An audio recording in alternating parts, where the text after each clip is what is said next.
ဘယ်အတီးမှမပေးနိုင်တဲ့တမူထူးခြားတဲ့အရာသာကဘာပေါ်မှာအချစ်ခံရဆုံးနဲ့အမုန်းဆုံးအတီးလို့တင်စားခံရတဲ့အတီးဟာအရှိတောင်အာရှရဲ့ဒူရင်တီးပဲဖြစ်ပါတယ်သူ့ရဲ့အကုန်တည်းဈေးကြီးရတဲ့အကြောင်းရင်းနဲ့စိုက်ပျိုးရေးစိန်ခေါ်မှုတွေကိုအသေးစိတ်တင်ဆက်ပေးသွားမှာပဲဖြစ်ပါတယ်ဗီဒီယိုလေးမစခင်မှာကျွန်တော်တို့ရဲ့ YouTube Channel လေးကို Like and Subscribe လေးလုပ်သွားပြီးတောင်းဆိုပါတယ်ဒူရင်တီးဟာအီကွေတာရဲ့တူတူဖြစ်တဲ့ဘူနွေးဆဆိုပြီးမိုးရေချိန်များတဲ့ဒေသကိုအဓိကကျိုင်းနှစ်တတ်ပါတယ်မူလအစကတော့အင်ဒိုနီးရှားမလေးရှားကတစ်တော်တွေပါဒါပေမဲ့အခုအခါမှာတော့ထိုင်းနိုင်ငံကကမ္ဘာအကြီးဆုံးဒူရင်တီတင်ပို့သူဖြစ်နေပါပြီ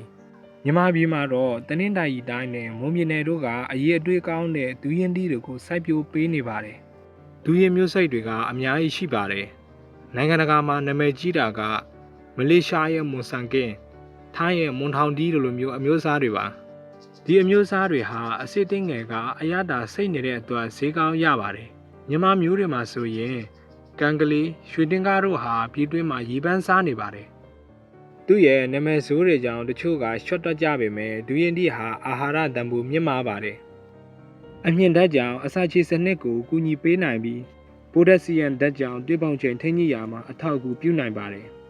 ဒါပေမဲ့သတိထားရမှာကတော့တကြားဓာတ်နဲ့ကယ်လိုရီအလွန်မြင့်မားတာကြောင့်စီးချိုသမားနဲ့ဝိတ်ချသူတွေအတွက်သတိထားရမှာဖြစ်ပါတယ်အရေးကြီးဆုံးကတော့ဒူရင်တီဟာအပူဓာတ်များလိုအရက်နဲ့သွေးဖက်စားသုံးခြင်းကိုလုံးဝရှောင်ကျဉ်ဖို့ကျန်းမာရေးပညာရှင်တွေကသတိပေးထားပါတယ်ဒူရင်ပင်ကိုစိုက်ပျိုးဖို့ဟာရင်းနှီးမြှုပ်နှံမှုများပြီးစိတ်ရှည်ဖို့လိုပါတယ်အပင်စိုက်ပြီးအနည်းဆုံး6နှစ်မှ8နှစ်ကြာမှသာစီးပွားဖြစ်အတီးစတင်တီးပါတယ်ဒီအချိန်အတွင်းမှာလည်းရေကြီးခြင်းရေရှားခြင်းလေးပြင်းတိုက်ခြင်းစားတဲ့သဘာဝဘေးဒဏ်တွေကိုအမြဲခံစားနေရပါတယ်အောင်မြင်တဲ့စိုက်ခင်းဖြစ်ဖို့ဆိုရင်ရေစီးမှုကောင်းမွန်တဲ့မြေအမျိုးအစားနဲ့မှန်ကန်တဲ့ဓာတ်မြေအစားစီမံခန့်ခွဲမှုတွေကိုအထူးလိုအပ်ပါတယ်ဒူရင်ပင်တွေမှာယောဂပိုကြာရောက်မှုကအခြားသီးနှံပင်တွေထက်ပိုများပါတယ်အဓိကစိုးရိမ်စရာယောဂတွေကတော့အခောက်စားဘူးတွေနဲ့မှုကြောင့်ဖြစ်တဲ့အမြင့်ပုတ်ပင်စီပုတ်ယောဂတွေပါပဲဒီယောဂတွေကြာရောက်ပြီးဆိုရင်အပင်လိုက်အသီးလိုက်ဆုံးရှုံးသွားနိုင်တာကြောင့်တောင်တူတွေဟာအမြဲမပြတ်ကြက်မက်ဆောက်ရှောက်နေရပါတယ်ဒူရင်တီဈေးကြီးရတဲ့အဓိကအကြောင်းရင်းထဲမှာကုန်ကျစရိတ်မြင့်မားမှုကြောင့်လည်းပါပါတယ်ဒူရင်ပင်တွေကိုကာကွယ်ဖို့နဲ့အသီးအရွက်တွေကောင်းဖို့အတွက်မရှိမဖြစ်လိုအပ်တဲ့ပိုတက်ဆေးမှုတက်ဆေးနဲ့အရည်အသွေးမြင့်ဓာတ်မြေအစာတွေကိုပြည်တွင်းမှာလုံလောက်စွာမထောက်လုပ်နိုင်သေးပါဘူးဒါကြောင့်အများစုကိုထိုင်းနိုင်ငံကနေဈေးကြီးပေးပြီးတင်သွင်းနေရပါတယ်စိုက်ပျိုးရေးကုန်ကျစရိတ်တွေမြင့်တက်လာလေလေ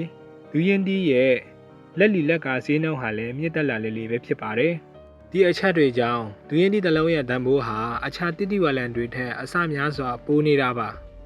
နောက်ဆုံးအချက်အနေနဲ့ကတော့ကမ္ဘာဈေးကွက်မှာတရုတ်နိုင်ငံကဒူရင်တီဝယ်လိုအားအလွန်များပြားနေပါတယ်ဝယ်လိုအားကများပြီးစိုက်ပျိုးရေးစိန်ခေါ်မှုတွေကြောင့်ထွက်ရှိနှုန်းကအမြဲမတည်ငြိမ်တာကြောင့်ဒူရင်တီဈေးဟာရွှေလိုတက်နေတာပဲဖြစ်ပါတယ်ဒီတော့ဒူရင်တီတစ်လုံးဟာသူ့ရဲ့အရသာနဲ့အနက်တွေကြောင့်တမကပဲစိုက်ပျိုးသူတွေရဲ့ချွေးနဲ့အပင်တွေကိုကာကွယ်ရတဲ့စိန်ခေါ်မှုတွေကြောင့်လည်းတမိုးထားစရာကောင်းတယ်ဆိုတာသိရှိရပါတယ်ဒီအချက်လက်တွေကတင့်အတွက်အကျိုးရှိလိမ့်မယ်လို့မျှော်လင့်ပါတယ်ဒီဗီဒီယိုကိုကြိုက်နှစ်သက်တယ်ဆိုရင် Like and Subscribe လေးလုပ်သွားပေးဖို့တောင်းဆိုပါတယ်ဒီနေ့ဗီဒီယိုကိုဒီလောက်နဲ့ပဲအဆုံးသတ်လိုက်ပါတယ်ကျွန်တော်ကတော့အစီအစဉ်တင်ဆက်သူကိုဟိမ့်မဲဖြစ်ပါတယ်